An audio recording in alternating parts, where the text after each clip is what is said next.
You lock in your champion with the click of a mouse. The world of Champ Select is another dimension. A dimension of excitement. A dimension of curiosity. A dimension of hope and despair. You're moving into a land of both tilt and triumph. Of /FF and GG Easy. You've just loaded into the Summoner's Rift. Alright, welcome back everybody to Risen Esports Rampage Open Week 2. We're bringing you a game between the Ivern enthusiasts and Cool Name Pending. My name is Gabe and I like games, and I'm joined by my wonderful co-caster today, Lemons. Get this draft started off. Let's do it. And I'm just got to say I'm super excited to be here with you and casting alongside you. But like you said, we got to get into this draft because they're moving very, very quickly. So on the side of IE, for the first bans at least, we did have the Caitlyn, the Katarina, and the Nasus taken off, which are some very high-profile picks, except for the Nasus kind of falling off there. And then for the side of Cool Name Pending, we do have the Karma, the Amumu, and the Nico taken off. So a heavy emphasis on those supports as well as those mid laners. So I like to see some bans coming off here, but as we were talking about, we also do have to go through these picks because they've already gone through the first 3 picks almost for each team. So I'll let you go ahead and talk about those picks going through. Yeah, so they're almost done with the first round of the pick phase here. So IE prioritizing a lot of aggressive champions, a lot of damage. We see the Riven and the Hecarim as well as the Vigar. So you got some great scaling in the AP department there. And then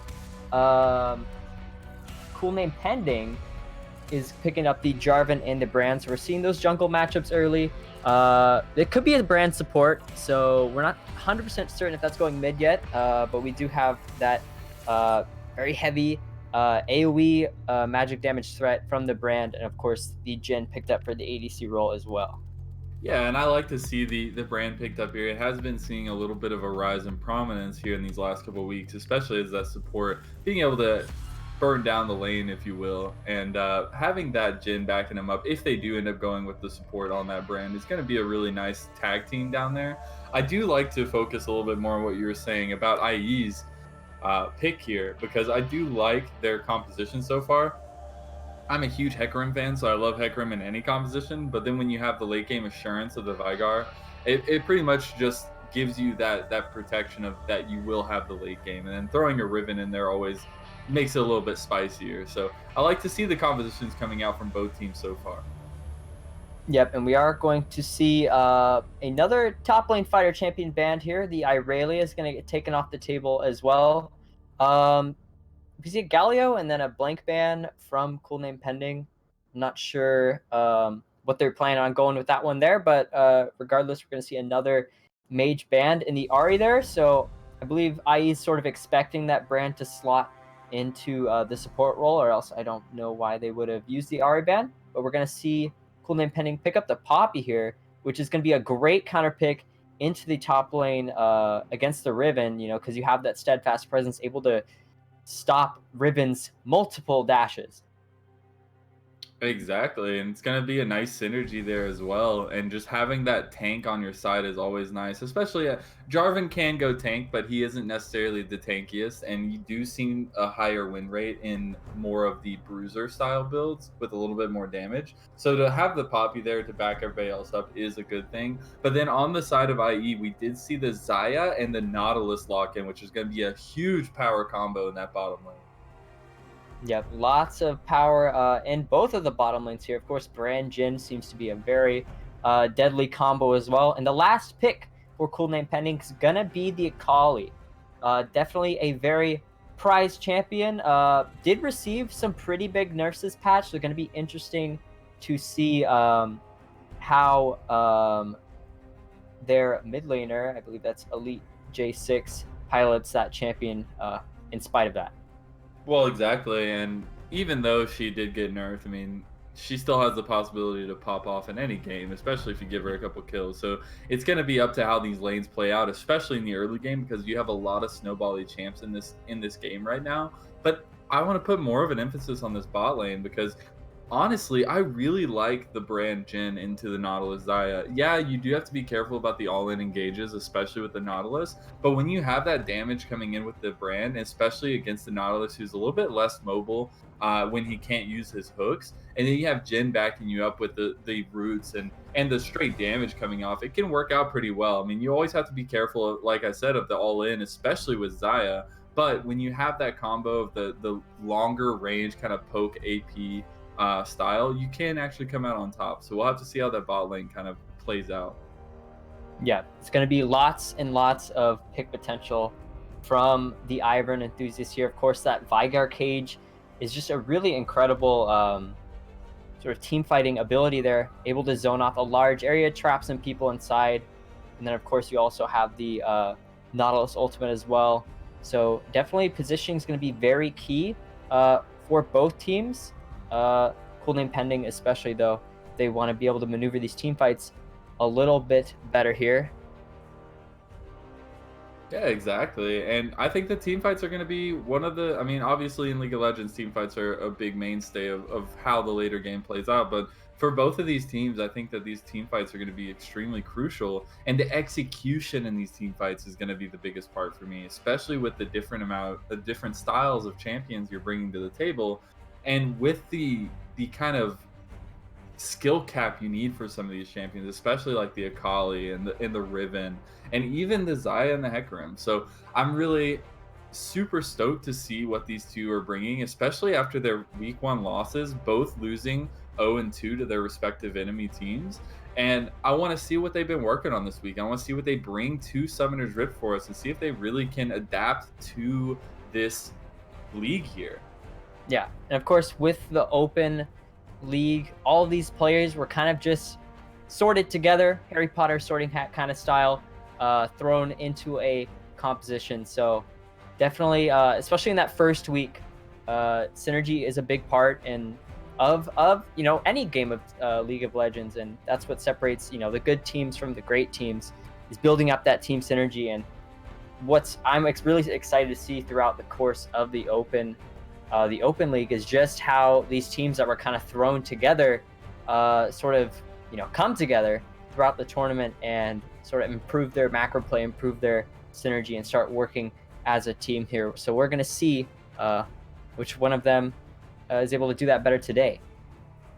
Yeah, and I think it's so funny that you can tell so quickly how the synergy for a team is working or how the communication flow is going from an outside perspective, especially when moving around objectives and making those early ganks. That's when you can tell the biggest, because you can see where the paths are going for the junglers and the kind of communication they're having between their lanes. So we'll have to see. I mean, Hecarim and Jarvan have some really great junglers, especially right now. And so we'll have to see if those early game junglers, especially in the Jarvan, can be able to kind of bring a tide into this game for themselves. Yeah, and of course, as you said, both teams have some very scary laners that you do not want to see get fed. So it is going to be in the hands of those junglers to get their laners snowballing. No one likes to be up against a fed Akali, a fed Jhin, or a Riven or a Vigar, or even a Zaya. So definitely lots of different potential carries for both teams. And so it's going to be really cool to see how these junglers manage to navigate it and which lanes they decide to prioritize getting ahead. Yeah, and the thing is we're gonna probably be in a very topsy-turvy state here, going from the mid into the transition, or from the early game into the transition and mid game, because you have a lot of power spikes across the board here for a lot of these champions, especially sitting at that one item power spike. So I expect to see a lot of momentum used at those spikes, and I want to see some playability coming out from these junglers around those maybe 10-minute mark, to where they're really making an impact on either one lane or all the lanes across the board, trying to get their team ahead. Yeah, it's going to be interesting to see how both of those lanes, all the lanes, pan out here. And one matchup in particular I think I'm looking forward to see is definitely the top lane. Poppy is no doubt a pretty hard counter into Riven, someone who's all of Riven's damage is pretty much backed up on her Q, Broken Wings, which is 3 different dashes, which Poppy can all stop. And with the recent buff where her dashes now also ground and slow you, 2 accounts permaban, who's piloting the Riven here, is going to really need to play smart to make sure that he gets the most out of those cooldown. Play around the pop cooldowns, and find the best time for an engagement, probably with the help of their jungler. And I love the fact that you can have so many different paths here with these junglers and being able to kind of lean to the strong side of your maps. I mean, we see a heavy emphasis on the mid lane, especially in the bans. We see a big emphasis on the bot lane with those supports taken out as well. So I really think that these matchups are going to be the focal point of these games, especially these junglers. But it all changes the second you get into Summoner's Rift. If all of a sudden your top lane has a lead, you want to go press up on that lead. You want to be able to take advantage of it. So am excited to see which team is going to kind of set the tone here and which team is going to become the aggressive kind of counter agent to maybe derail some of the thoughts that the other team is having. But we'll have to see how these teams want to play this out early on. Yep, exactly. And we're going to have that whole exciting matchup starting in just a little bit here.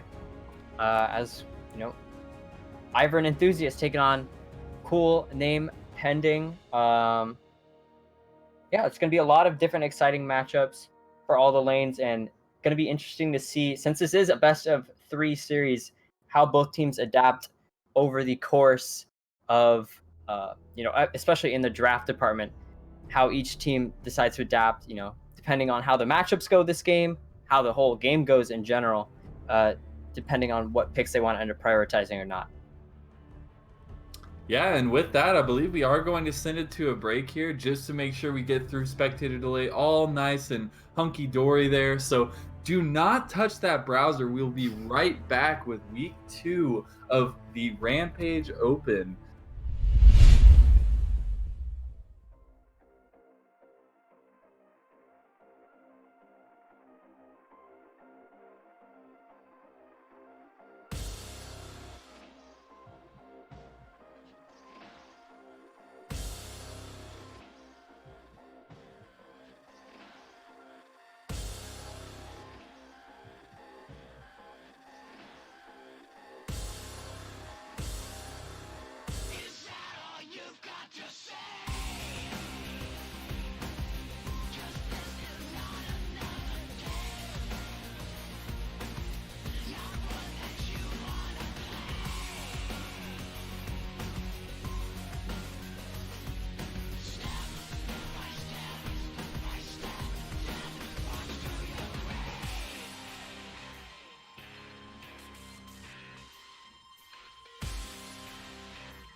All right, everybody, thank you for tuning in during the break. We are going to get started here with game one between the Ivern enthusiasts and cool names pending here. Starting it off, both teams running it down into the jungle here. We're seeing a lot of three-man stack from the Ivern enthusiasts around their red buff, and we're seeing sort of mirrored on the blue for cool name pending.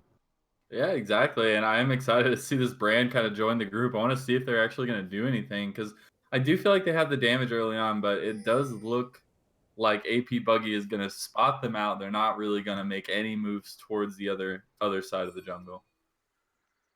Yep, both teams sort of just playing around the river here. No one stepping too far forward.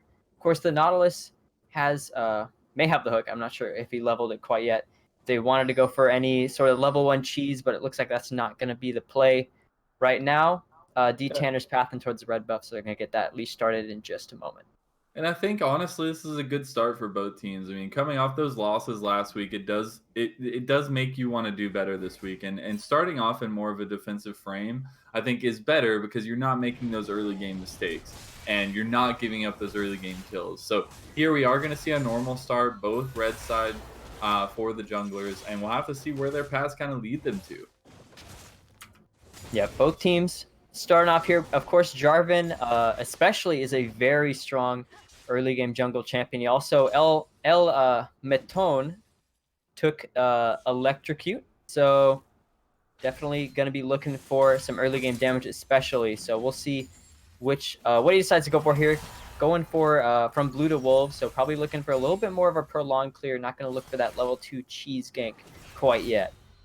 Well, and I really like to kind of point out as well that Vygar did go the Electrocute as well, so looking for that burst damage, and really pretty similar typical runes across the board, except for just a few. And I like to see the Poppy playing aggressive in the top lane already, and that's what you really need to do because you have to set the tone and make sure that that Riven can't do what she wants to. And so being able to have that extra early damage is really, really nice.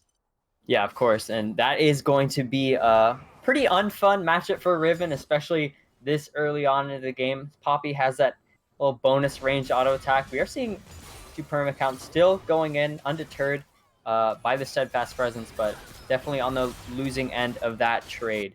Yeah, getting close going down. We are going to see a gank here. Here comes D Tanner 1. I guess just coming in to say hi and then walking right back out here.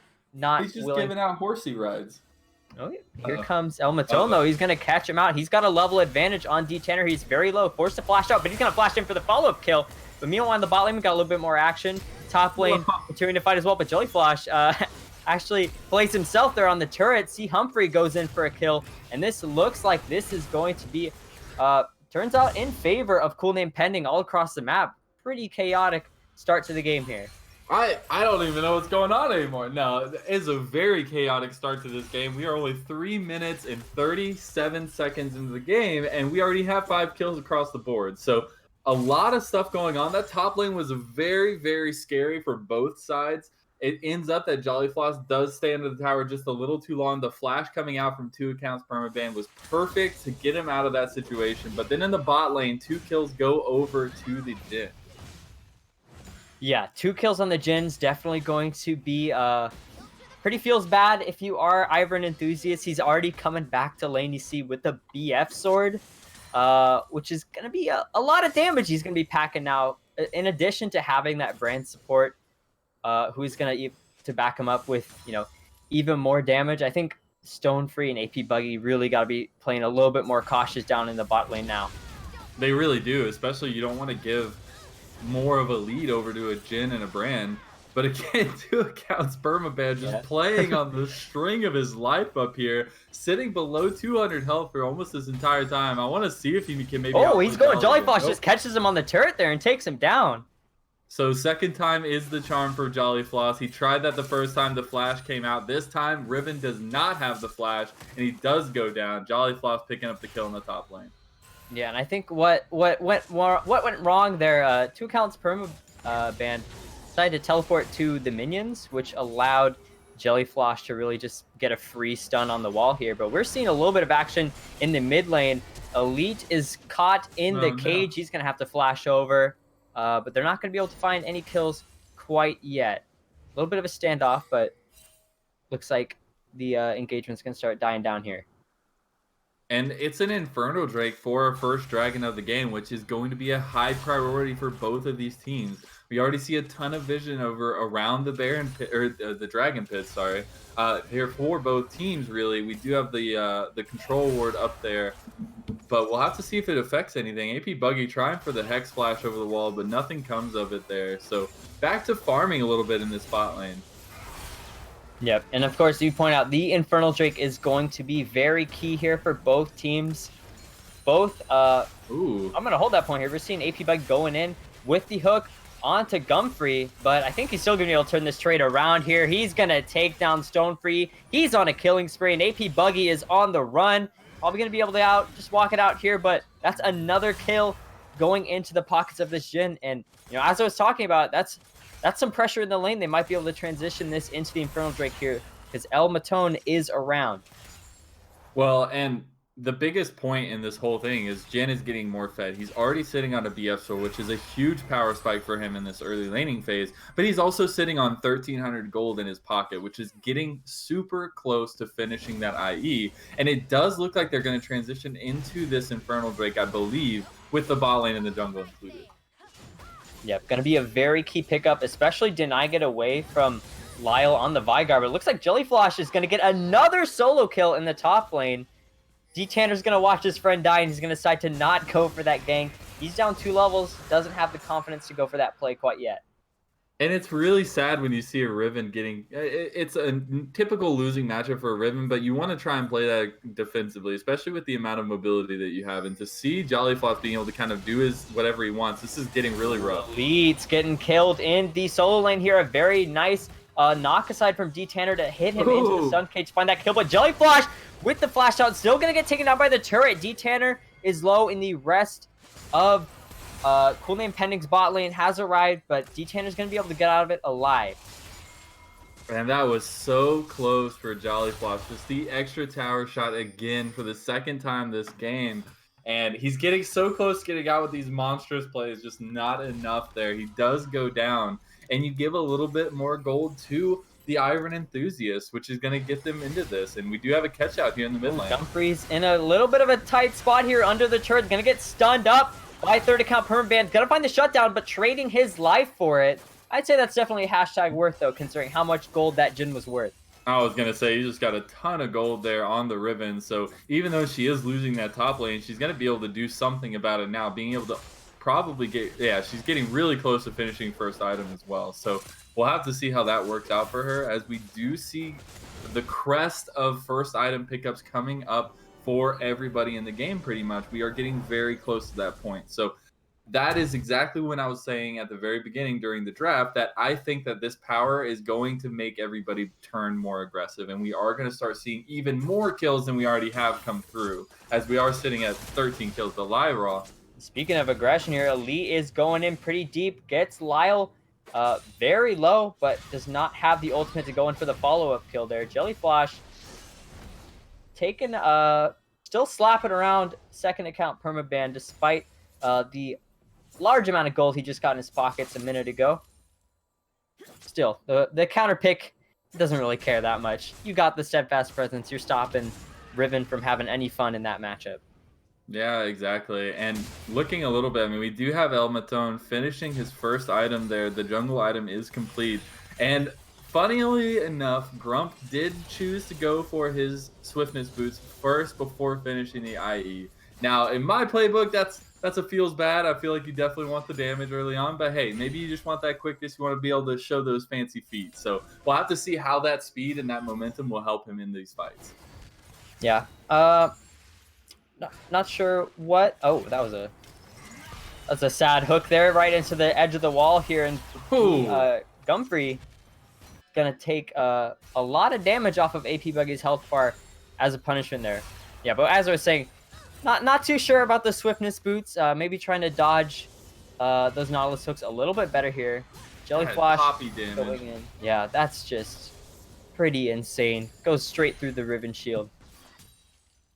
I have to say one thing I want to point out. Although he is losing in the CS, I feel like Stonefree has been doing okay. I mean, he had 2 deaths there, but I do think that Zai becomes a super strong hyper carry a little bit earlier on. And if you can continue getting a farm, you have to catch up a little bit, but you are doing okay. You have to find a way to get a little bit more gold in your pocket, but it isn't a completely lost lane just yet. Yeah, and especially because Gumfrey Uh-oh. didn't opt to finish his Infinity Edge there, but we are seeing a gank onto Elite. He's going to have to flash over the event horizon, but Lyle goes in. The Q, the auto attack, the Ignite, he's going to take him down. Now Matone's going in very aggressively on to second Hammer Band, trying to catch him out at the Rift Herald. I believe they still managed to pick it up, and they do get the kill. So nothing too good for second half Permaband, but here comes the Cataclysm onto D Tanner. He's going to try and use the Flag and Drag to get away, but Jellyflash is in here 1v2, but he is out of mana, so I don't think there's too much he can do here. He should probably start disengaging.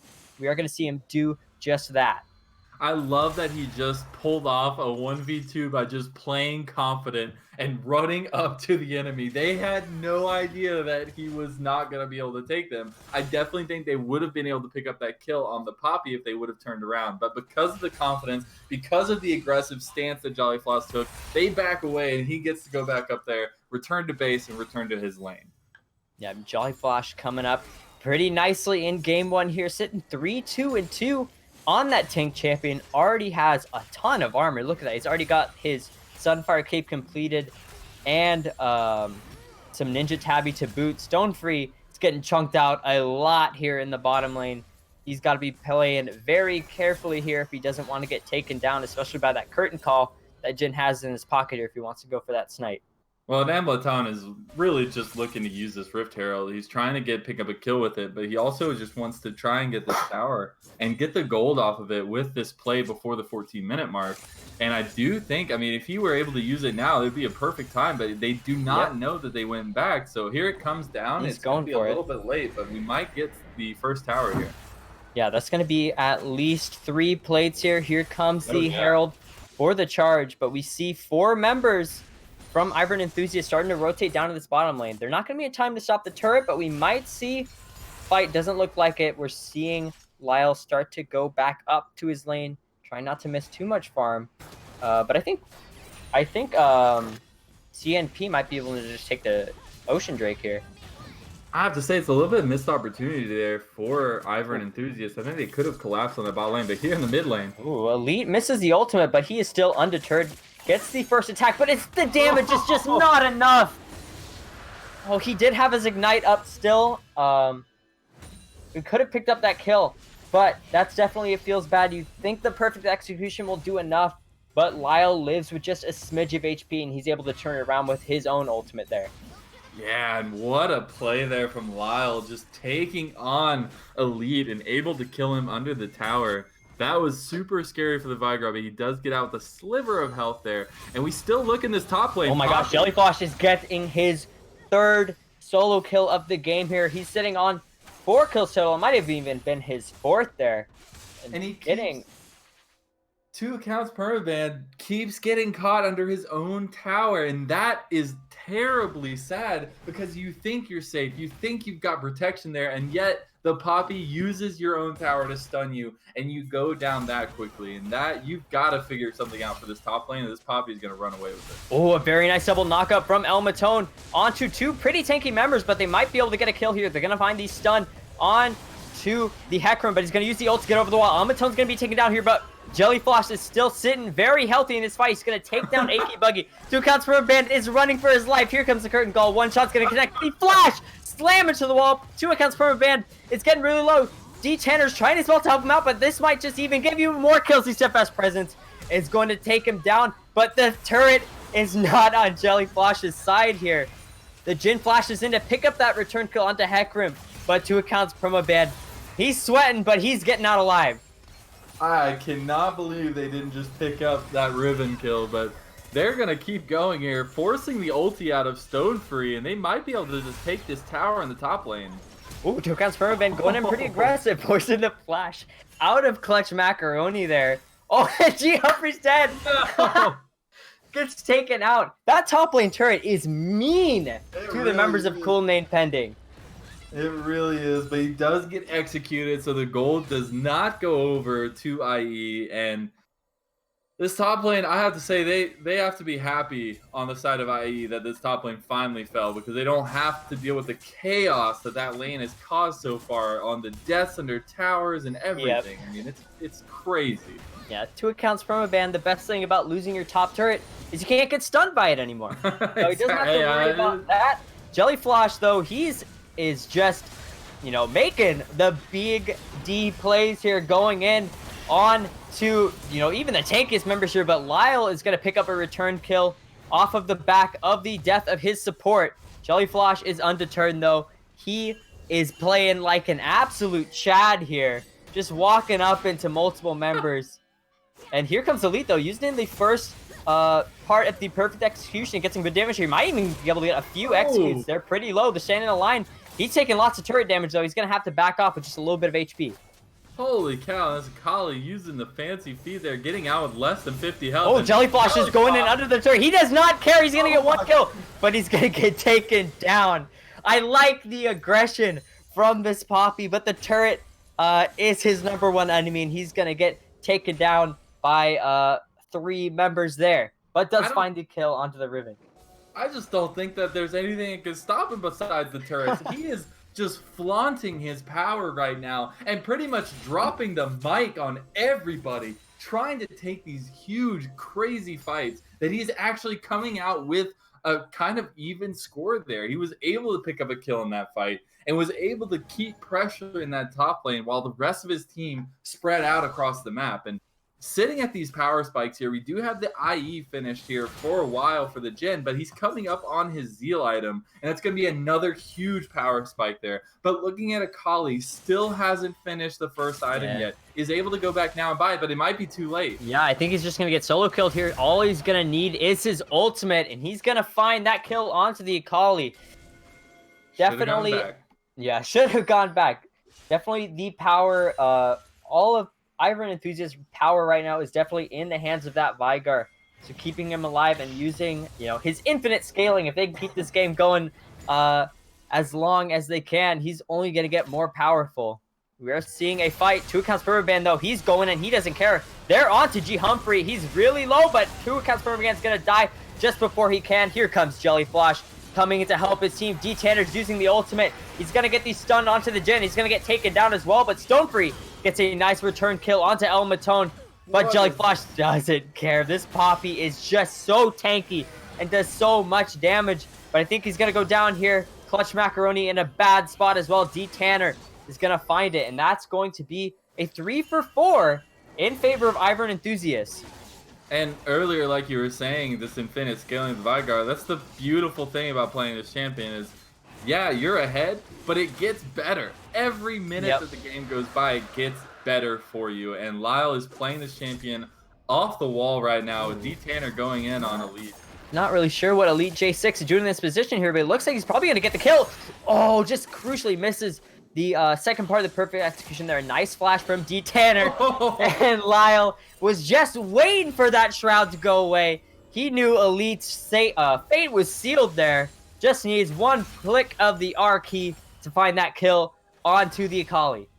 And we are 19 minutes into the game. You're already almost one-shotting people with your ultimate. You know you're doing something right on the Veigar. Yep. It is all going to be in Lyle's hands here. The 2 Yordles on the map are the strongest in the game. Jellyflosh is coming in. He's using the Steadfast Friends for the speed up, but he's just saying hi. 2 counts per band. Throwing a little bit of dash back, but nothing going to happen quite yet in this mid lane. See, he's throwing them off because he's gone full in every other time. This time he's just going to play with them so that he can mess with their minds a little bit. I love the mind games here. We are seeing the mid lane push coming through for Ivern Enthusiast here, but they aren't going to have the siege on that turret quite yet. Too many members here, but it looks like we're going to have a fight here. Jellyflosh finds a nice stun onto the key member, but they're not going to be able to take him down. Here comes lots of CC going on to CNP. They're going to find the shutdown onto the Veigar, though, and it looks like this is going to be their fight. That's going to be a double kill for C. Humphrey. D. Tanner's the only one left alive. He did not have his ultimate that fight, so there really wasn't too much he could contribute to it. And that's going to be 4 members going down and 0 on CNP. Yeah, and I'm surprised they don't turn on the Baron. It does look like they elect to go for these towers, and they're burning down these towers. Ooh, as finds well. the knock onto D-Tanner with the root, with the stun. He's CC'd to death. There's nothing they can do. And that mid turret's going down, and I think Baron might be on the menu next. I think so. They're going to all pull back, it looks like. They do have enemy members coming up, and they are pushing out as quickly as possible, but it might just be too much for them to go towards the Baron. And it does look like they are looking to start this Baron right now. Yeah, I don't think there's much IE can do. All the members from CNP are very healthy They're here. heading there. They're heading up, but I don't think they're going to get there in time. The Baron is at about a quarter HP left. Should be smited away by Elmato, no problem. He is actually low. He might get executed there. But they are going to be able to secure the Baron. AP Buggy just trying to fish for some hooks here, but it looks like everyone from CNP is going to be able to get out A-OK. And it's going to be a nice... Or Ooh. not. Here comes Jolly Flash. AP Buggy used the Hex Flash to get over, and it looks like he's going to go down here. He's trying to walk it off. He's just so tanky, though. And this might actually be the turnaround. That was a huge Pyroclasm from the Bland, finding 3 members. AP Buggy is low. Stonefree is low. Here comes the curtain call. They're taking pot shots, and they're going to find the kill at just the very end. What a nice snipe. D-Tanner's going to go down as well to the hands of Clutch Macaroni here, but Lyle's going to find a return kill using the Electrocute to kill off Jellyflash. So not all hope is lost here, but definitely not looking good for Ivern Enthusiast there. And a 1 for 3 for CNP.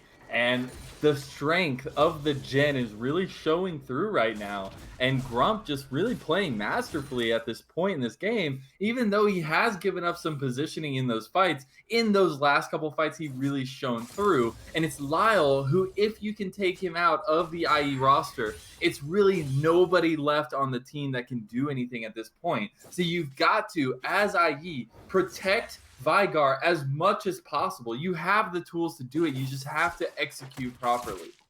Yeah, they thought they had that engagement. They found and caught out Jellyflash really low. And if you were IE, I would think they probably expected that the rest of CNP had probably already gone back to base by then, but they were waiting around. They were ready to back up their strongest laner, but Lyle was not there, and that was probably the key reason they were able to win that fight. Nautilus blue buff for the win. You know that's the key to victory right now. But I like to see the nice position. flank. It looks like they're going to do something here. Yeah, they're going to catch 2 members in the cage here. 2 very strong members. Jellyflash is taking pretty low, but an excellent Cataclysm is going to catch multiple members here. They're going to find D-Tanner. They're going to find Stonefree and Lyle as well. All the damage is dead, and so is Ivern Enthusiast. And CNP is going to find the ace, and they're going to push it down mid lane, probably looking to end the game here. Yeah, with the Baron buff, you can do so much. You've got multiple pushing lanes here, and they're looking to get the first inhib of the game as well. And really just masterful team fight there from the side of CNP, able to catch them out, thinking that they were on the right side, thinking that IE had the upper hand in those fights. But all of a sudden, the damage starts coming through from Grump, and nobody can stay alive. He almost one-shot Vigar with a 4th shot. And that was a ton of damage coming through. And if you can't deal with the gen, you're not going to be able to kill this team comp.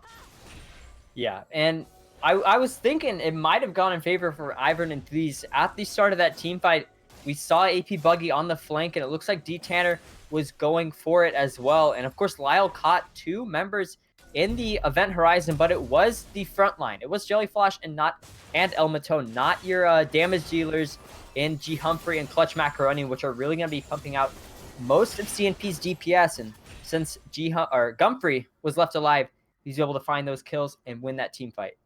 Well, and when you have tanks that are just doing so well, especially like Jollyfloss, who is just unbelievably tanky right now, it's so hard to do anything because yes, they are up in your face and you don't want to be focusing the tanks. But when they're this far ahead, Poppy is doing so much damage, you just can't do anything about it. And so when you're in that possibility, you really focus on the tanks because you want to get them out of your face. But meanwhile, you have the back line of the enemy team just destroying your health bars.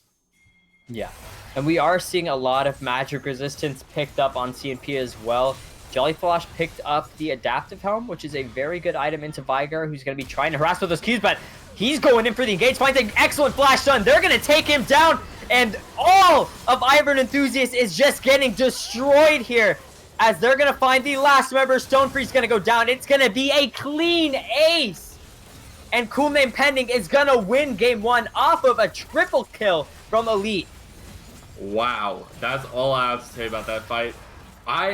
If we're giving out MVPs, Jolly Floss is getting every MVP for this series because this game was insane from him. In that engage alone, he went in 1v5 and still his health bar did not fall very far until the end of the fight. They do pick up the first game here, and a very, very convincing game that it was.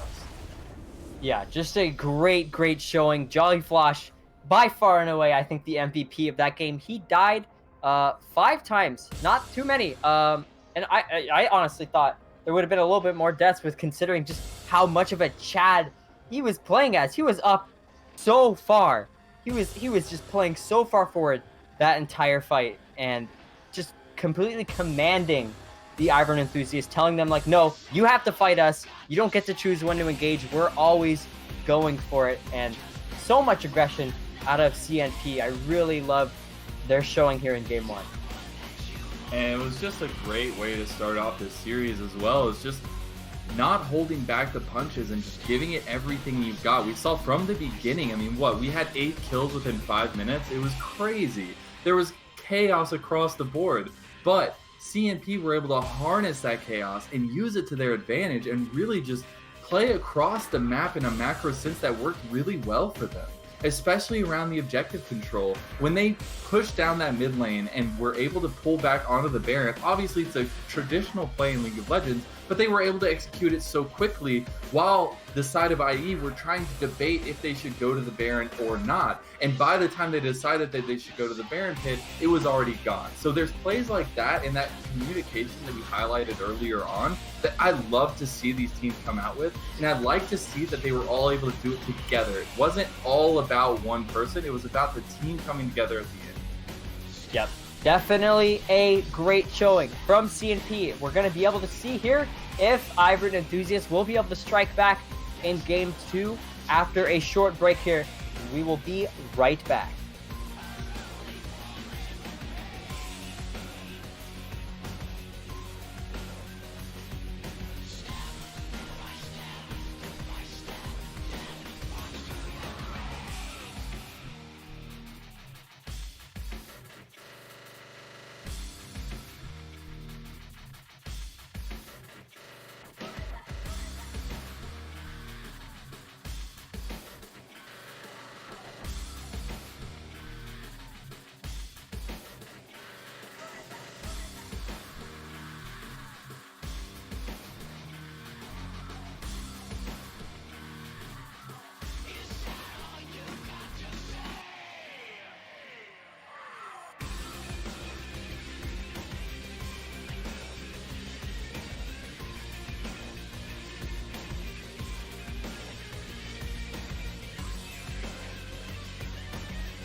All right, welcome back, everybody, to Game 2 of the Rampage Open League. In Game 1, we saw Cool Name Pending just honestly dismantle Ivern Enthusiasts here. The only real threat that Ivern Enthusiasts had was the Vigar, and we'll see if that even stays on the table this game, seeing if CNP wants to throw a wrench into that plan and maybe force them to pull out a new pick. Yeah, and maybe we'll even see some interesting stuff coming out of the Ivern enthusiasts. I would like to see what they do to bounce back after that game because it was a bit of a walloping there in that first game. And to be honest, I don't expect them to kind of keep the same composition because I do expect them to try and change things up to maybe synergize better with the style of play that they want to go for. But we'll have to see what these bans come through as we do see them coming through pretty quick. Here for CNP on the blue side, we did have Karma, Amumu, and Annie taken off. So a couple of the same bans, but one new one in the Annie being taken off of the Rift there. And then for Ivern Enthusiasts, we did have the Caitlyn, the Jarvan, and the Katarina taken off the board. Yep, so a lot of attention to the jungle and then either of those mid supports. But we are going to see the brand picked up first for CNP again. And then there goes the Vigar. Their promising pick in the hands of Lyle last game. They want to go back to that comfort pick. It worked for them last time. We're going to see if they can make it work again. Interesting that they didn't want to go with anything else, but I guess, hey, if you've practiced the Vigar composition, go with the Vigar composition. It can work out for you. So we do see the Nami locked in there as the support for that bot lane for Ivern Enthusiasts. Yeah, a little bit more of a safer, more peel-based support than what the Nautilus was. They had an aggressive bottom lane last time, but didn't really get to capitalize on the aggressive part at all. They really got outplayed by this same bot lane combo that CNP is picking again here, the Jhin and the Brand. So we'll see how that works. And there, I see that Poppy, and I think it's going to be locked in because I think CNP are just going to run it back here. I mean, they've gotten everything they wanted so far. If you're keeping the same composition, you've literally have 3 of the 5 pieces. The only thing you're not going to have is the Jarvan, but you can sub that out for a ton of other different junglers, and there's a ton of high priority junglers still left on the table. I would love to see a Sejuani in this composition because I think with the CC, it can be even more deadly than the Jarvan was last time around. And we'll have to see if they want to go with that tankier style jungle or if they want to go with somebody more bruiser heavy like the Jarvan from last game. But the Kai'Sa is locked in here for Ivern Enthusiasts, another hyper carry trying to go up against this Brand Jhin. And I like the odds a little bit better this time around with the Nami and the Kai'Sa. I think they have a better time in lane against the Jhin and the Brand. Yeah, if the Brand lands a couple good skill shots, you're probably dead in the water as Nami. But the thing is you can do well with the poking and the different survivability tactics you can use in that bot lane. So I'm really excited to see that matchup this time around as well. Yep, definitely hoping to see the bottom lane matchup go a little bit differently this time. If you are Ivern Enthusiast here, got kind of slapped around. We're seeing a few more bans getting thrown out. The Hecarim going to be banned away. Sejuani and Gragas as well. So as you said, a few more of those jungle champions, the Sejuani especially, taken off the table here. So we'll see what CNP decide to go for, as well as Ivern Enthusiasts. They have yet to lock in their jungler, so we'll see. Well, and it is a little sad to see some of these taken off the board. I do like the troll ban of the Ivern against the Ivern Enthusiasts. Literally no reason for that ban whatsoever, but hey, it comes through the board. We do have some other high priority jungles taken off. I do want to highlight this Rammus though, because it can be so strong. And if you're going to pick an Olaf into the Rammus, I just feel like that's going to be a bad time. You can win early on as the Olaf, but as you get later into the game, that Rammus is going to have your number 9 times out of 10. So I think this team comp looks a lot better for Ivern Enthusiasts, even though they haven't picked their last member yet. I do think that this comp is looking better for them in general. And then they went ahead and locked in the Vladimir, which is another huge pick that I like to see, especially in that top lane. It does make their team comp very AP heavy, but it's still a good sustainable pick there. Yeah, that's just a ton of damage in all 3 lanes of the Ivern Enthusiasts. Vladimir and Vigar and Kai'Sa are all going to be extremely powerful as we you get into the later stages of the game, and I think that is definitely a good pick considering The Olaf, especially from CNP, is more of an early game focused jungler. Doesn't scale quite as well. So definitely going to be able to kite that champion out a little bit better. I think the thought process behind that pick, though, with the Olaf, probably just trying to be able to just hard engage, press R, run through the Vigar cage, and just get on to whoever is the most fed. So we'll see if he's able to do that here. Yeah, and unlike last game where we were completely wrong about where the focus was going to be, and Yeah. all of it went to the top lane instead of the others, I think this one might be a little bit different. I think we could see some focus in the top lane with the Poppy and the Vladimir, but I think that this Ahri is going to be a huge focal point for CNP, being able to roam around the map, being able to affect other lanes, as we saw last game, but on an even more mobile champion that has the potential to do a ton of early game damage, and in certain matchups, depending on play, can have Vigar's number as well. So I'm really looking forward to CNP in this Ahri because I think it's going to be a very big point in this game. Although I do have to say Ivern enthusiasts have a great roundabout team comp, I do think the execution is a little bit easier for CNP and that they do have a little bit better of damage on their side as well. Yeah, and even just looking across the board, I think Ivern enthusiasts also have a bit better, more reliable crowd control just all around. You have that Vigar cage, which is a really great way to control a zone. Nami has her bubble and her tidal wave, and then Rammus is like a point and click taunt. You never go wrong with that one here. Whereas CNP, I think it's a little bit more situational. The brand is a stun you really have to set up along with Jin's snare as well. Poppy, of course, needs her walls. And then Ahri Charm is a skill shot. So we'll see. Not any really big point and click, super reliable crowd control from Coolname Pending here, but definitely lots of damage, lots of power. The brand Jin was especially potent last game. Yeah, just having that poke ability and being able to stay back in your lane as Jin is all you ever really want to do. Being able to time those 4 shots very well as well. And I just saw a natural synergy between the players in that bot lane, between Grumfree and Clutch Macaroni. The way that they were making these plays in the bot lane was just very well put together. So like we said last game, it's probably going to change again depending on how the junglers want to go. But I do expect there to be a heavy emphasis on this mid lane and this bot lane again and see where these lanes are going to go early on. Because we saw a ton of chaos and a ton of fighting early on last time. I expect to see much more of the same this time around. Yep, especially we might see some maybe a little bit toned back aggression. You never know with Jellyflosh though, as he showed his last game. But I think it's definitely going to be a little bit harder to abuse the Vladimir like he did the Riven in game 1. So we'll see. Of course, Vladimir just kind of has his pool that he can run away with. And, also one thing I noticed here is there's really no dashes, I think, at all for Jellyflosh to actually stop with the W there. No, So, yeah, not going to be able to. Isn't make I the mean, most of besides that. maybe the Kai'Sa, but that's not going to be.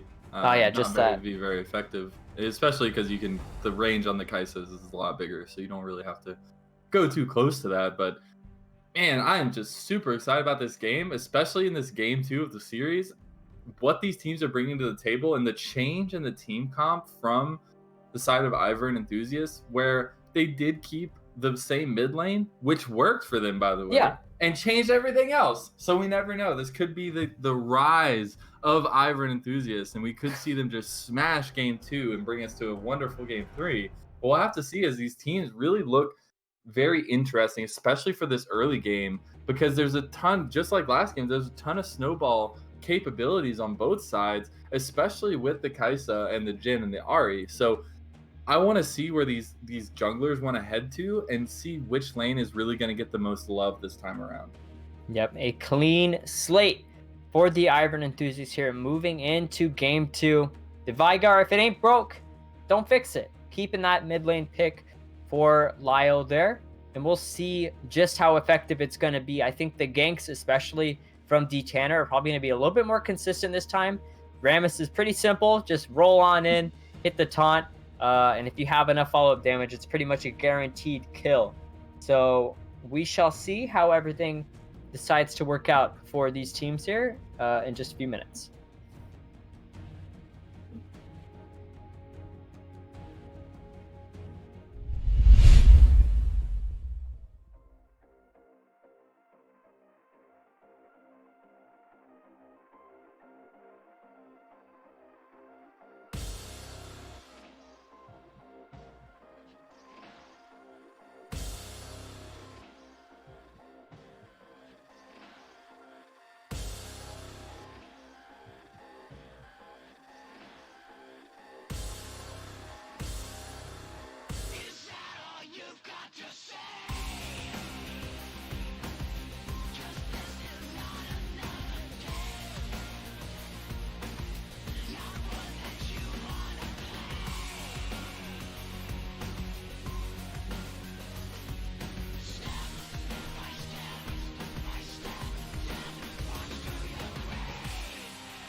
All right, welcome back, everybody, to Game 2. Started off here with CNP versus Ivern enthusiasts who are looking to strike back with a brand new team comp here in Game 2. And like to see both teams kind of going back out onto the map quickly, trying to get to their places. Vladimir lagging behind just a little bit, but you have some early movements here from the side of CNP. We'll have to see if they want to try anything special this time around. Yeah, Stonefree got that ward into the tri-bush there, but I think it was a little bit too late to see Clutch Macaroni and Gumphrey. So they only really know, I mean, they could assume, but they only know for sure that El Matone is on the side there. So we'll see if they decide to go for any early aggressive play here. Clutch Macaroni throws out the Pyroclasm for a little bit of damage. But it looks like the Danger Pings are coming out here. Elite as well. Ooh, they're going to root AP Buggy. Bringing himself very low. Has to flash away. El Matone's on him, though. Oh, but that axe does not connect. They're going to get first blood for the Nami, who is, I thought for sure was going to die first herself. And there's just action happening all over. Clutch Macaroni going to find a return kill. So support for support, picking up kills in this early game here. But that was certainly a crazy exchange. That just hurt me so badly. Grumpfrey sitting there with 3 targets under 100 health with his 4th shot lined up, was able to take the shot but didn't have vision on anybody. And that is just the biggest feels bad as any Jhin player ever in the history of League of Legends. But as you said, chaos again, starting off our game very, very quickly. 2 minutes into the game, we have 2 kills across the board with 1 going over to the brand. Actually, both supports getting the kills this time around. So very interesting start across the board here for this game too. Yep, and since AP Buggy got the first blood, you see that she's able to come back to lane with a Frost Fang already completed here. Clutch Macaroni didn't have enough of the bonus gold to fully upgrade his item there. So he's going to be lagging a little bit far behind, or not too far behind, a little bit behind in that bottom lane support matchup there. Jolly just continuing the same play as last game, just being the most aggressive Poppy in the history of this series. And I like to see aggression coming out early from both these teams. We saw it last game, but to continue that style and continue to play to your strengths, I like it. And I like to see the decisions coming out from both sides here so far. And to be honest, these junglers are kind of lost right now, trying to find what they really want to affect. And they're looking right now, it looks like it might be mid lane. Looking for the mid lane. He's floating around in that side bush there, as you can see on the map. Looks like he's not going to end up going for anything, though. That Skull Crab is going to spawn, so probably look to pick that up. But El Matone's floating around, so we might get a little skirmish here. Yeah, he's going to throw out his axe. He's up 1 level, so I think D-Tanner's going to be forced to run away. But Lyle's coming in, and so is Elite as well. He's very low, but he just needs a few more auto attacks to do it. Walks right into the stun, though, but the damage is just not enough. He's going to be able to walk that one out. Lyle RW. Definitely it feels bad there, but gets out alive, and we're seeing a root, a stun onto AP Buggy, getting him down to about a quarter HP. Not enough tankiness there for D-Tanner. They were both pretty low health, but you got to remember Olaf is the skirmish king there with the lifesteal, and the damage coming out from the passive Thornmail from the Rammus did not affect whatsoever, and was able to kind of just El Matone was able to just take the kill and get the gold, and got out after the Vigard caught him as well. So everything working out in CNP's favor. Jollyfloss being caught out here, though. He's in a little bit of a bad spot here, but I think he might be able to turn this around. Gonna get the shield. Gonna get the E-dash. Gonna flash on top of him. One more attack's gonna do it. He's gonna find a solo kill yet again this game onto the Vladimir, but firing back in the bottom lane. The Acathian Rain is going to pour down onto Clutch Macaroni and take the kill. And here comes D-Tanner as well. He's coming in hot. He's coming in spicy. Doesn't land the knockup, but gets the taunt at the very edge. He's walking back and forth. Just a few more auto attacks would take down Gumphrey, but they're not able to find it. Things are just not working out for D-Tanner at all in this game so far. And it's just working out so well for CNP. They get out with the gold. And you have a CS lead almost across the board in every single lane. You are just doing so well on the side of CNP right now. Yep, already sitting about 400 gold ahead here in the favor of CNP. Kills almost all across the board. Every member on the team has participated in some sort of action at this point in the game. We are seeing on the map here, G Tanner's going in for a little bit of an invade, going to take away Elmatone's Raptors. He's heading over, but I don't think he's going to be able to get there in time to stop him. Well, and good timing there for the invade into the enemy jungle. And you see Olaf is just now coming into his red side jungle and going to go towards those Raptors, but is not going to have anything there to take. So a lot of wasted time there for the Olaf. And good on D Tanner for recognizing the shifts of the map and being able to move down to that position very quickly. We've seen Jolly Flash going for continued, just constant aggression onto second account permaband. He's able to use the natural Vlad sustain to heal himself up a little bit, but we are going to have a pause here. Looks like we don't have a reason other than AP Buggy says 1 sec.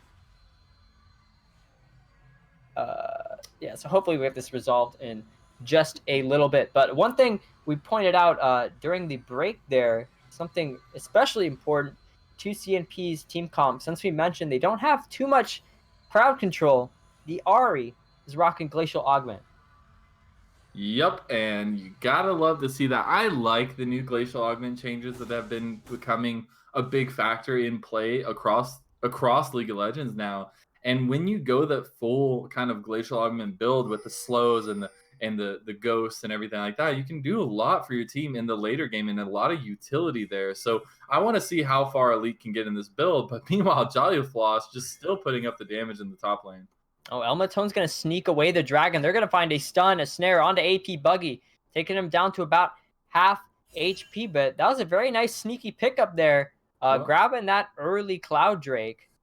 Well, I do have to say, the only reason why Matone got out was because he did flash over the wall, because Rammus was coming to get him in the Dragon Pit. But he was able to get out because he did have the Summoner spell available to him. So, good play there from Elmatone, able to get the objective and get out with his life. And still, things just not working out for D Tanner. He's tried to gank multiple times now with no avail in any lane. And we're looking to see if he can have the speedy Sonic effect to his game here, but so far it has not shown through. Yeah, just, it's kind of ironic, but it seems like D Tanner on the Rammus is just not quite fast enough to get where he needs to be in time. Trying to catch out Elmatone at the Dragon, does not get there in time to try and contest it, but still just trying to look for any sort of play he can make here, as it's 3-2 right now, but CNP definitely starting to scale the game into their favor here. Yeah, I felt like we kind of slowed down a little bit at this point compared to what we had in the early action, but I know this is a far-fetched, but I wanted to point out this electrocute on the Vladimir. I think that you could definitely have picked a better setup there for the top lane. It works, but I think you can find things that will make your survivability a little bit better, especially because you're getting pretty hammered in this top lane so far. But I did want to point that because that can be a huge amount of damage for the Vladimir a little bit later on. So those mid to late game team fights are going to be really big for Vladimir, especially hitting those item spikes. But we have not seen any item spikes picked up just yet for anybody so far in the game. We are just over 8 minutes, so you want to look around that 10-minute mark for those item spikes. But these item spikes can be so big, just like they were last game, to set the tone for that mid game. This game, I feel like it's going to be even more impactful because both teams are super close this time around. Even though they were a little bit close last time, it was a little bit more favored in CNP. But this time, you're both really kind of on this level footing, except for CS. And this item spikes are going to be effective for both sides. Yeah. I mean, speaking of item spikes, it's not all empty across the board. Stonefree has a BF sword already. Gumfrey decided to go for the early pickaxe, try and get a little bit of a lead off of that. And he does have a quite decent CS lead over Stonefree, but again, he got that solo kill, so he does have a little bit of extra gold in his pocket from the BF sword to match. But again, looking on the map, we're seeing some nice synergy from the top and jungle combo here on CNP. They're going for a deep invade. They're going all around, taking pretty much all of D Tanner's camps there on that top side of the jungle. And you got to get a little bit of revenge there for the invade from the other side. But another pause coming through here. Does look like we have some lag or some DC issues here, so I'm sure we'll get that resolved very quickly. But just going into the game state right now, like we were talking about, we're just under 10 minutes or so. We're pretty even across the board. We have some good CS leads here in the jungle and the bot lane for C and P. But besides that, the compositions are aligning themselves pretty well. You haven't had a big snowball yet for any team, and everybody is still just trying to work on those first couple items. And when those do come through, I think we'll see that switch flip over to where everybody's going to be looking for those kills again. Even though it's been like that from the beginning, we've kind of seen a lull in the action so far in the last couple minutes just because nobody's been able to get a big gank off. But here we are going back into the game. Yep. So 3-2 currently. We're seeing Elmatone and Jolly Flash, as we saw earlier, getting a little bit of pressure on that top side of the map. And we're seeing both the junglers on opposite sides of the river here. But D-Chanter's circling around mid. Elite just uses Charm onto Lyle. Here comes the Cage. He's stuck in a kind of a hard spot here. Gonna get taunted up and taken down by the Vargar ultimate. Finally finds the gank he was looking for in the mid lane. And it's that easy when you're playing Vygar to get back into the game. You were losing a decent amount in the mid from the pressure base, but now you use the ultimate and you take down the Ahri, giving you a ton of gold over as well, and probably gonna finish that first item for him. So good on the Rammus, finally getting a gank off in that mid lane and being able to get a kill over to his carry. Yep, definitely. Here we are seeing continued pressure on the bottom lane. It seems like CNP always have lane priority this game with the wave clear from the Brand Pyroclasm. Jin using his Q there to clear those minions out.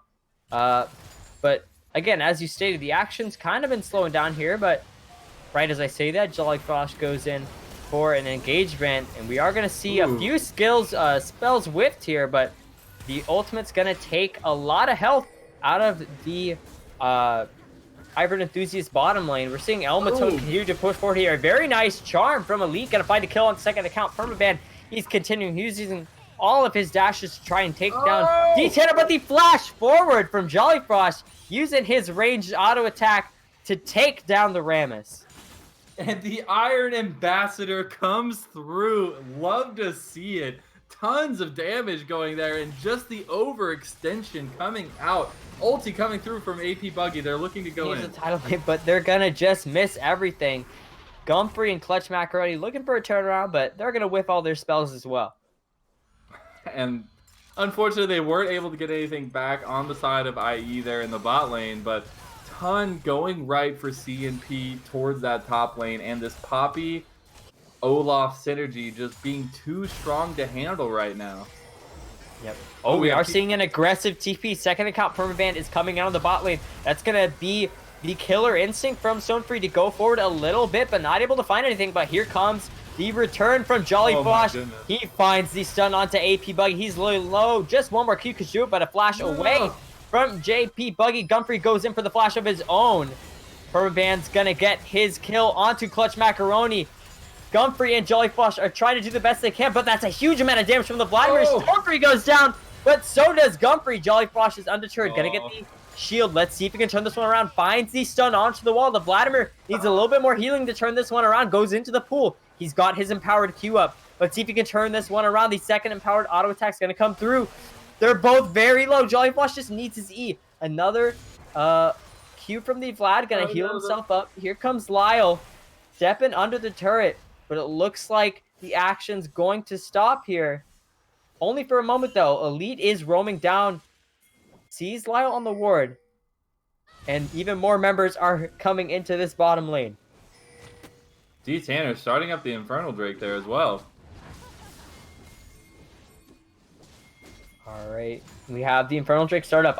Neither team wants to give this one up without a fight. So we're definitely going to see a fight. The dash over the wall from Elite into the Dragon Pit, but Olaf is just running into four members, and he's going to get run down by Stonefree. Clutch Macaroni has the Vladimir in between. He's caught in between a few people to flash away, but that's going to be the Dragon stolen away by Elite, flashing over the wall with the Q to pick that up for himself there. So it's a completely bloody battle here. but no smite from either team means that the Ari can go in for that steal with the Q, able to get the Infernal Drink. So CNP still coming out ahead, despite that very bloody fight that they just endured there. And the smite is still up on D Tanner. Unfortunate that Elite was able to get in there and IE come away with nothing really. And unfortunately, this gold lead has developed into almost 2K. And you've got to really be careful because you're sitting on the mountain's edge right now. And you've got to be sure not to tip over.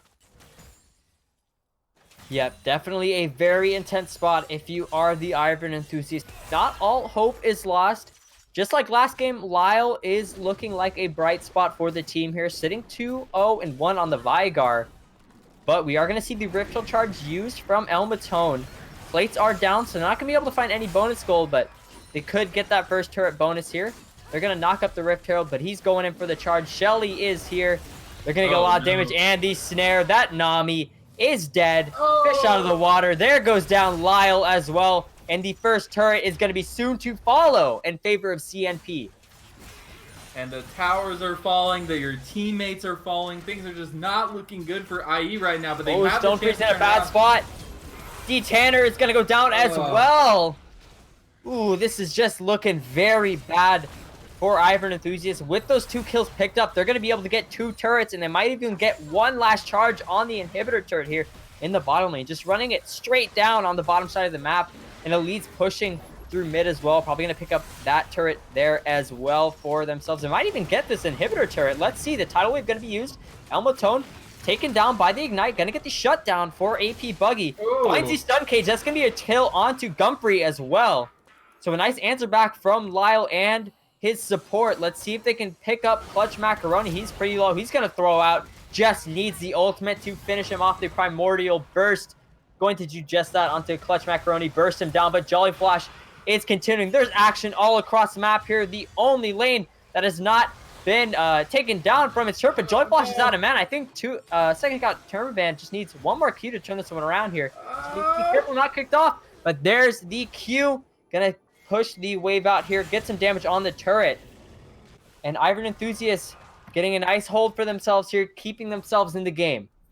And I was just going to say, as a caster, you always want to try and keep things open for both teams. You want to try to find movement into the winning possibilities for both. And as I was talking, Kaisa gets caught out. But then everything turns on its head, and Lyle is just going off again on this Vigar. And they bring the gold lead within 3K and are able to get themselves some positioning back onto the map.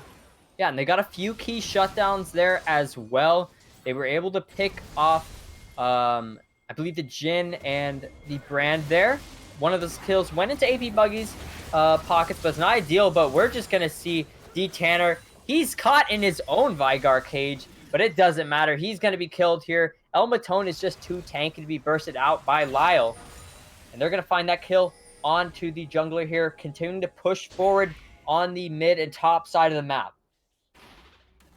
And just the positioning from these teams right now. You have CNP going into the enemy jungle and really just putting... Oh my goodness. Oh, Jolly Flash is going in the same spot. A flash over the wall. Gonna get the kill onto Lyle RW here. He is just an absolute Chad, finding that kill for himself. Second account permaband. The tidal wave's gonna knock up 3 people, but it's not gonna matter. Here comes Elmatone. He's just going ham. He's trying to run himself down, but he's gonna find Stone Free. He's gonna get a return kill as well. AP Buggy is running for his life to the turret. The Rammus D Tanner is coming in to try and get an assist, but he's gonna have to run away as well here, and he's gonna die trying to help his support. Wow, just 1 for 4 in favor of CNP all across the top side of the map. Wow, and just the communication there from CNP, able to work together to bring down members across the map, really, and are able to take advantage of the chaos that they've caused on the team and just really pull away with some good gold in their pockets there. And you love to see that the entire team is contributing to this win, and you have items coming across the board here for for the side of IE and CMP, but with the item spikes coming through for CMP at such a high level and getting to those 2 and 3 item power spikes before the enemy team, I just feel like they're going to be able to keep pushing this aggressiveness that they've been having these last couple minutes. Yeah, and Jolly Flash, we've been talking about him all series, but he's just been the absolute MVP here for CNP. On this Poppy, we were saying in Champ Select, or we were saying during the break as well, that we weren't too sure about the pick, considering there weren't readily any sort of dashes or anything you can really take advantage of countering with the Steadfast Presence. But Jolly Flash, it's clear he just doesn't care. He's going in. He's flashing over walls, throwing people into the stun. He's making his own engages, and he has just been absolutely dominating this whole series on this champion. Well, and what I love about League of Legends is true skill on a champion shows through, especially in this game where we've seen the Jhin, the Poppy, the Vigar picked up for both games so far, and those champions have gone off in both games that they've been playing so far, in the Vigar and the Jhin and the Poppy. So when you give a champion to somebody who knows how to play it, it goes that much better for your team comp. But here we are with the Ragnarok being popped, but nothing going through just yet. Yeah. Looking for a little bit of a counter engage as they go onto the turret here. Second account Perma Band sitting on the side. It looked like he was heading down for a flank, but does get caught out by that controlled ward there. Not really going to be able to find too much. Of course, the engagement CC from AP Buggy was blown already, so can't really go in for it too much there. They're going to keep starving D Tanner's jungle here. He is just behind so much gold and experience at this point of the game. Elmatone is 2 levels up on him, and he's going to get caught out yet again here. Doesn't find the stun into the wall, but it doesn't matter. D-Tanner's going to go down here. Jolly Flash might go down as well. The Brand finds so many ultimates, or so many passive procs onto the backline members. A very nice snipe from Gumfrey's going to pick up the kill onto the Vlad. It's going to be a 1 for 2 here, but here comes the curtain call, trying to find any more stragglers, but not going to be able to find them there. But still, in favor of CNP as they continue to push through this mid lane. Baron spawned, so they might have a turn onto that there. We'll see if they decide to go for it. Doesn't look like they're ready to make that call quite yet. Yeah, I think it's right now, it's just try and get as much as you can while they're kind of off balance here. You're able to get a ton of turret damage down while still having the positioning on the map to be able to take their jungle as well. And like you said, they've been just starving D Tanner out of his own jungle for almost this entire game. And as the Rammus, yeah, you can get strong, you can get tanky, but if you don't have the gold, you can't do anything. And they're going to go ahead and start up this Baron. Yeah, they're starting up Baron. They have that control ward around the pit, so there's no sure vision. They suspect that they're over there, but without being able to see what's going on, they have no idea how much health it has. And the D-Tanner doesn't have a ward either, so this Baron is about a quarter HP. They got to move in quickly if they want to even try and contest it. There goes D-Tanner, but he's running right back out. Tries to go in for the drive-by smite. It's going to be secured by Elite. They're going to find the kill onto D-Tanner. Jin's going to get it, that one as well. But the Primordial Burst is going to follow Elmatone over the wall with the flash. They're going to continue to keep pushing here. Account Permaban going to use his Zonias here. Try and keep himself alive, but he's going to get stunned against the wall. That's going to be 2 kills and the Baron for GNP. And it looks like they're even looking for more here. Jolly Flash walks around the edge of that event horizon looking for the stun onto Lyle W. A little bit too far away. He's going to go for the dash anyway. Going to throw the key, going to get the auto attack. Here comes a big event horizon. Both the carries are locked up. Going to use the ultimate, though, to knock away the Kaisa. Not going to be worried about any killer instincts going through, trying to pick off the stragglers.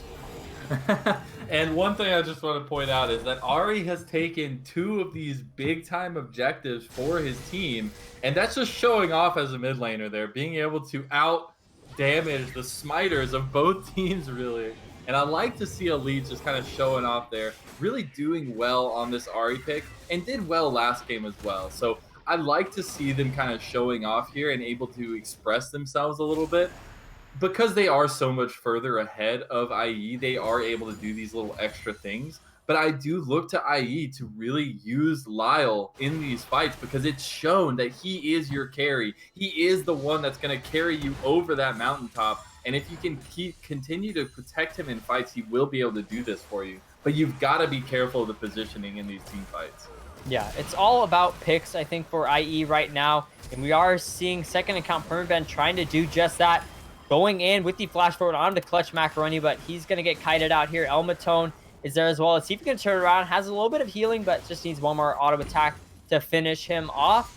Going to get that return kill. Going a little bit aggressive, but as I was saying, I think it really is all about picks here for IE. They need to just use their Vygar, use their Rammus to just try and lock one of the members of CNP up just to get a little bit of gold, pick up these shutdowns. Jin and Ari both have a 450 gold bounty on their head. That's a lot of extra money you can get for your team. Jolly Flash trying to go in for the stun, doesn't quite find it, but D-Tanner's going to go down anyway, and the damage is just insane from this Jin. He's going to get a double kill. He's going to get the triple for himself. Elite's going forward with the dash, so it's going to be 4 members taken down. Second count Permaban is going to spawn in about 3 seconds here, but I don't think he's going to be able to turn this one around here with the help of the Nami. The Nami's zoned out of the base. There's not really anything they can do. Gonna find the charm. He's going to get killed off here, and that's certainly going to be the game and the series. CNP just absolutely dominate the Ivern enthusiasts in both games here with an incredible showing from Jolly Frost and Gumfrey here. They're taking down the Nexus, and they're going to win the game and the series. And that was just a wonderful showing from Cool Name Pending. They dominated this series from top to bottom, and I don't think there was ever a moment really that Ivern enthusiasts had to call their own. They really were on the back foot the entire time, and a big issue was the top lane and jungle synergy. There was just so much more coming out of the synergy between the top and jungle out of CNP than there was IE. And I think that's something you have to go back and look towards, because the jungle is the key component to League of Legends right now, especially in the meta that we're playing. They set the tone for your team. They set where your team is going to go and where the power spikes are going to be. And if you can't be effective at communicating around your jungle and around the map in general, you're not going to have a good time in these series. So I'm looking for IE to come back with a different setup of shot calling, maybe communication wise, and really bring their team together. Even though it has only been a couple weeks, you've got to get this working as soon as possible. Yeah, and I think the damage charts really just say it all there. I mean, the Rammus especially did less damage than the Nami, which I think you really hate to see, especially only about 3,000 damage in this game. So definitely didn't really have the impact that they wanted to with that pick. Meanwhile, looking at Cool Name Pending's chart, so the Poppy, third most damage in the game, out damaged the Olaf and the Ari, which I think is just absolutely insane to me. Of course, Gumfrey was sitting at the top of the charts. He was, we were talking up Jolly Floss this entire series, but Gumfrey as well, just consistent, very consistent. The whole bottom lane from CNP, very consistent in both games there. And I gotta say, I just absolutely love their aggressive style that we've seen from them with the Olaf and the Poppy, especially just going for those flash plays, trying to find those super deep stuns onto the backline, and just having Jin and Brand especially free firing onto pretty much all members of the team. Just a great, absolutely great showing from Cool Name Pending as they take this 2-0 win over the Ivern enthusiasts. Yeah, going 1-1. Set yourself up for a good rest of the split, and showing that the first week doesn't mean that you're down and out, that you are able to pick up wins and you are able to work as a team to overcome these issues that you've had. And to see the differences between last week and this week is awesome. And I am looking forward to seeing both these teams progress through this split and see where they come out on the other end. Yep. And the Ivern enthusiasts, definitely not the outcome they were hoping for today, but it's only week 2. They still got a long ways to go here, and that means they have a lot of time to iron out these mechanical shot calling sort of plays that they're making here. But definitely a very exciting game, a very exciting series. I definitely don't think Jolly Flash is ever going to be able to play that Poppy again. I think it's 100% banned from here on out. Oh, but yeah, for sure. I think that's going to do it for us here today at the Rampage Open. Thank you for tuning in to Risen Esports. Be sure to come back next Friday, same time, for some more Rampage Open League actions as we take you through some more awesome games. But signing out tonight, my name is Gabe. I like games, and I have been wonderfully graced by the presence of my co-caster Lemons here. Thank you all so much for tuning in, and I hope you have a fantastic night.